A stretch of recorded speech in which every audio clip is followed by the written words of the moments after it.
এই দেখেন আহলে হাদিস আব্দুর রাজ্জাক বিন ইউসুফ তার বইয়ের 63 নাম্বার পৃষ্ঠা হেডিং দিয়েছে মসজিদের দেওয়ালে পাশাপাশি আল্লাহ ও মুহাম্মদ লেখার ব্যাপারে এটা হলো শিরকি আকীদা। ভাই আছে না নাই? এটা শিরকি আকীদা আছে না নাই? আল্লাহর পাশে নবীর নাম মসজিদের ওয়ালে লেখা এটা শিরিক। তো শিরিক যারা করে তারা হলো মুশরিক। অতএব আপনাদের নাসিরনগর থানায় যত মসজিদে ডান দিকে আল্লাহর নাম বাম দিকে নবীর নাম আছে, এই আহলে হাদিস ভাইদের মতে আপনার আর কেউ মুসলমান নাই, সব শিরিক করে মুশরিক হয়ে গেছেন। জোরে বলে নাউজুবিল্লাহ। তো এরপরেও কি আমরা চুপ থাকা যায়? এরপরে কি চুপ থাকার সুযোগ আছে? আচ্ছা বলেন 5 ওয়াক্ত নামাজ কি নফল না ফরজ? আবার জোরে বলেন 5 ওয়াক্ত নামাজ কি নফল না ফরজ? এখন মহিলাদের কাফনের কাপড়ে যাদের নজর যায় এদের প্রতি কি আর কোনো বিশ্বাস রাখা যায়?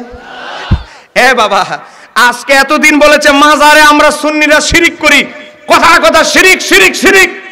এখন মাজারে শিরিক বন্ধ করে দিছে, এখন বলে কয় সুন্নিদের হানাফিদের মসজিদের ভিতরে শিরিক ঢুকে গেছে। একটু জোরে বলেন না নাউজুবিল্লাহ। বলেন আমরা মসজিদে ইবাদত করি কার? এখন আপনাদের আমারে যদি আমাদের সুন্নিদেরকে হানাফিদেরকে যদি সেও শিরিক ফতোয়া দেয় আমরা কি চুপ থাকবো না প্রতিবাদ করব?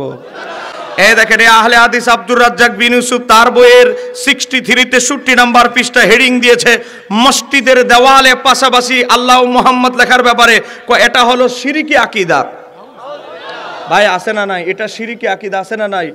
আল্লাহর পাশে নবীর নাম মসজিদের ওয়ালে লেখা এটা শিরিক। তো শিরিক যারা করে তারা হলো মুশরিক। অতএব আপনাদের নাসিরনগর থানায় যত মসজিদে ডান দিকে আল্লাহর নাম বাম দিকে নবীর নাম আছে, এই আহলে হাদিস ভাইদের মতে আপনার আর কেউ মুসলমান নাই, সব শিরিক করে মুশরিক হয়ে গেছেন। জোরে বলে নাউজুবিল্লাহ। তো এরপরেও কি আমরা চুপ থাকা যায়? এরপরে কি চুপ থাকার সুযোগ আছে? আচ্ছা বলেন 5 ওয়াক্ত নামাজ কি নফল না ফরজ? আবার জোরে বলেন 5 ওয়াক্ত নামাজ কি নফল না ফরজ?